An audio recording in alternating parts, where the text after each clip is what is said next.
I bought a Mini PC off a guy on Facebook. Let me show you what I got instead.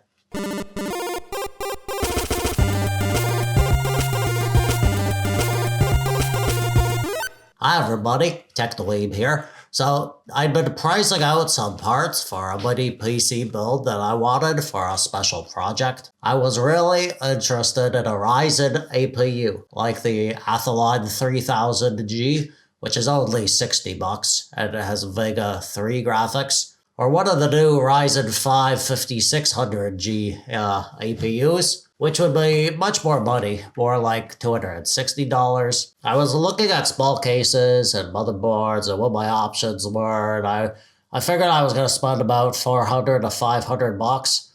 And then I saw this ad for a Mini PC on Facebook, and I got really excited. The ad said, smallest computer ever. And it had the specs shown, which were right in the middle ground of what I wanted, to be honest. It had a Ryzen 3 3200G, which is an APU with Vega 6 graphics, and it came with everything. A nice case, a SSD, boot drive, hard disk for storage, 16 gigabytes of RAM, which is only 2666 megahertz RAM, so I'd replace that probably, and a low-profile RGB cooler. Best of all, the price was 315 bucks. So I messaged the guy and I asked him if he would take $300. He responded and said that the PC is available, but he had to take out the RAM. Then he told me that it might not have a hard drive. Okay. Oh, and also the power supply cord might be broken. So it sounded like this guy doesn't know much about computers, but that's okay. I like to tinker. So I asked him how much he would charge me for everything as it is. And he said he doesn't drive, but if I could drive all the way out to him, then he'd give it to me right now for 150 bucks. I couldn't turn that down, so I drove out to pick it up, and I paid him, and he gave me this box. It was kind of dirty, and it smelled like smoke.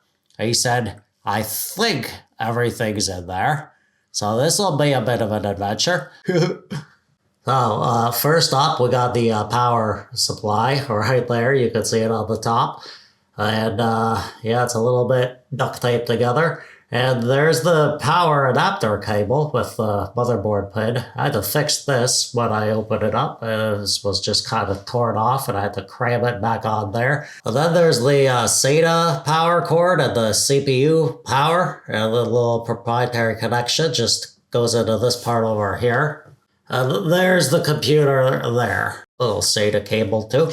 Yeah, you can tell it's pretty dirty. Nothing is put together. It's all kind of just loose in there. Parts flopping around all over the place.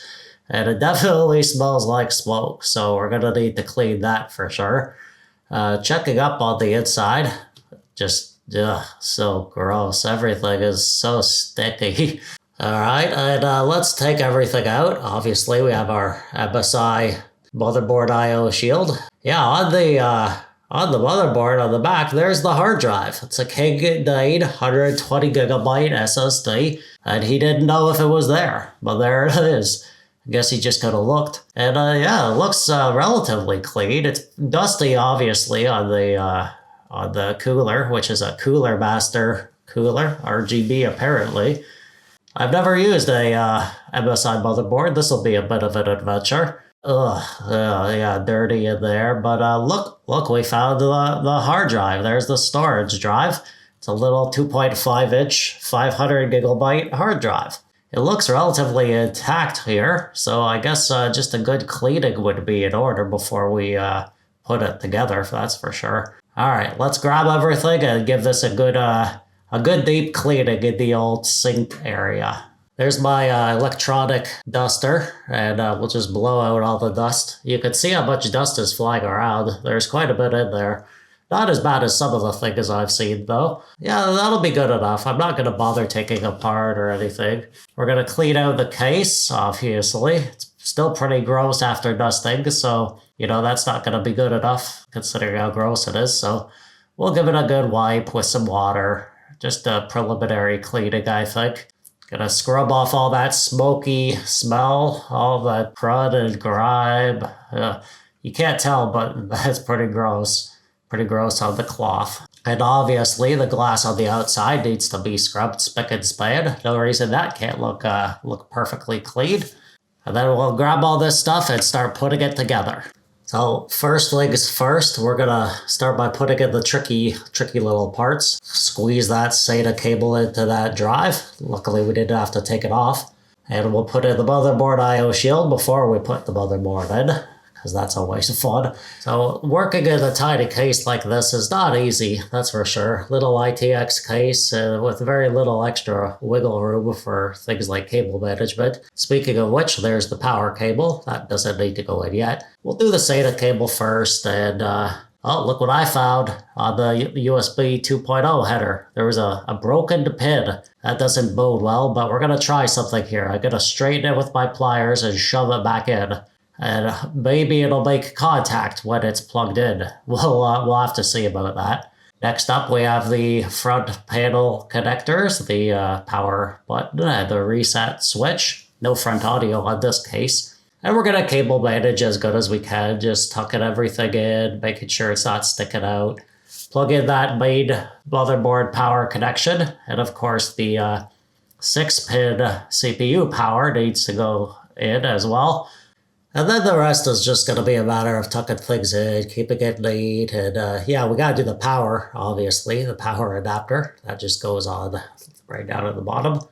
So there it is. It's looking pretty good.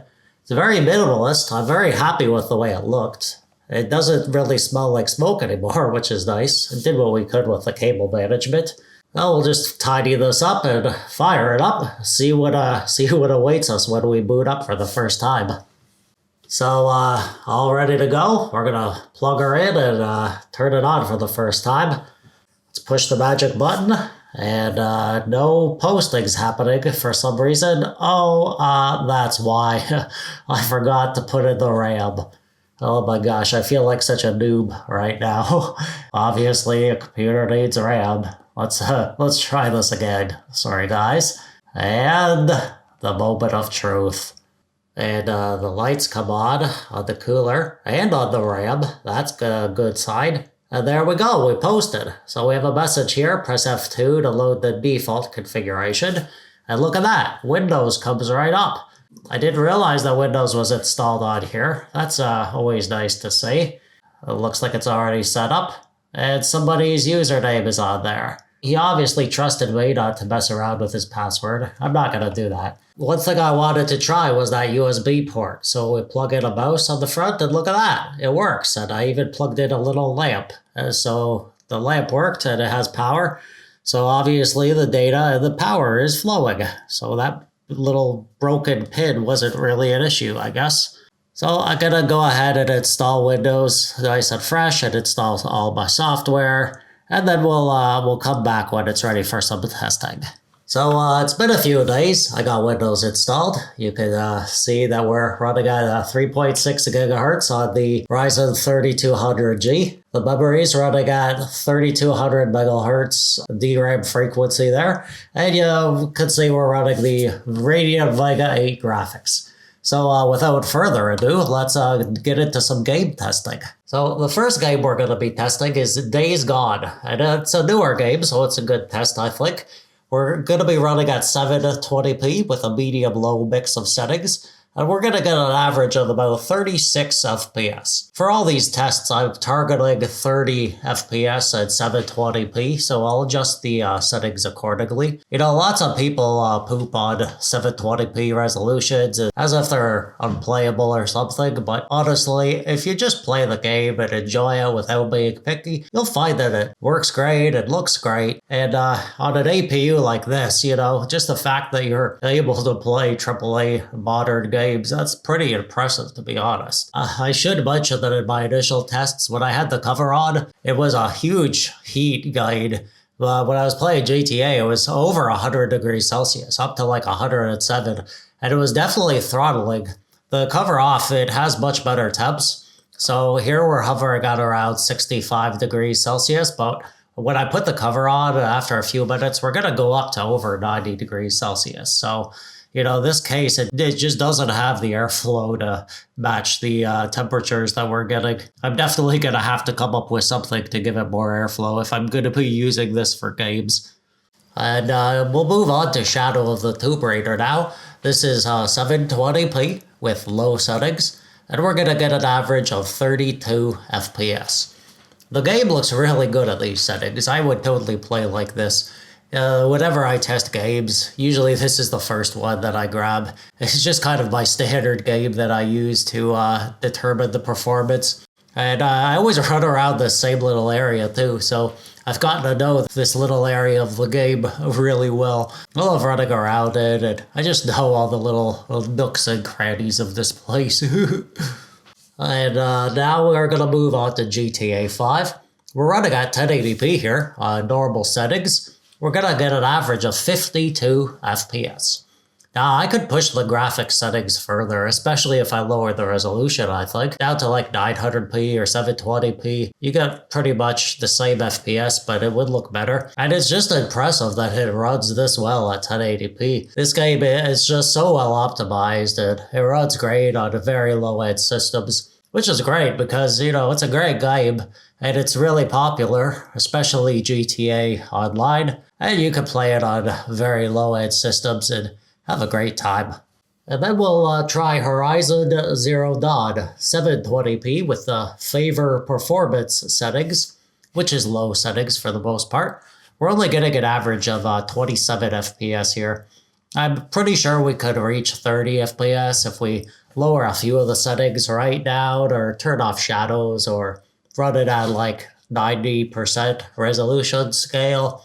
It's totally playable with these frame rates though, especially if you play with a controller. You know, lots of games on the consoles run at around 30 FPS and, you know, they don't get too many complaints. There's just something about PC gaming that makes people crave those big FPS numbers. But if you just get the game running well and start playing without monitoring every little FPS stuff, the game will look great and run great, and you'll have a great time if you're not being too picky. You know, APUs in general, like the Ryzen 3200G, just APUs in general are great for this type of gamer because they're a great value for the money. And now we're going to move on to Skyrim Special Edition, which is a bit of an older game, but it's perfect for an APU like this. Older games in general are perfect for APUs like this.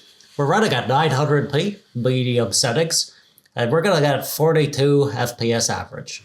And the game looks great with these settings, to be honest. Skyrim is just a great game, you know? It's one of those true role-playing games that let you really live the life you want to live. You know, if you immerse yourself in the lore and the stories of the world, you'll find a game whose depth would be more suitable for an epic novel. It's just an incredible experience that draws you in. So, there you have it. I have my little no GPU gaming PC just like I wanted. I didn't know what I was in for, and it was a bit of an adventure to get and put together. I'm definitely going to have to do something about the airflow in the case. My idea is to maybe put in a little fan, although I'm going to have to figure out how to do that. But it's all part of the fun, I guess. And I'm really happy with it. It's so small and cute. It's the kind of computer that makes people say, "That's a computer?" And it does a good job of playing games on lower settings, which is perfect for the use case that I have for this little guy. Speaking of which, I'm going to be working on a super secret project, which is why I needed a little gaming PC. So stay tuned to the channel for more info about that. And hey, speaking of which, why not subscribe? I make fun, weird little tech videos about computers and video games, and I'd love it if you came back again. Please let me know in the comments below if you have any questions or if you have any experience making little mini PCs or working with Ryzen APUs or suggestions for future videos. I'd love to hear from you down there. And while you're down there, give me a thumbs up if you like the video or a thumbs down if you didn't like it for some reason. Subscribe so you don't miss any of my videos. I'm TechDweeb. Thanks for watching. Bye-bye.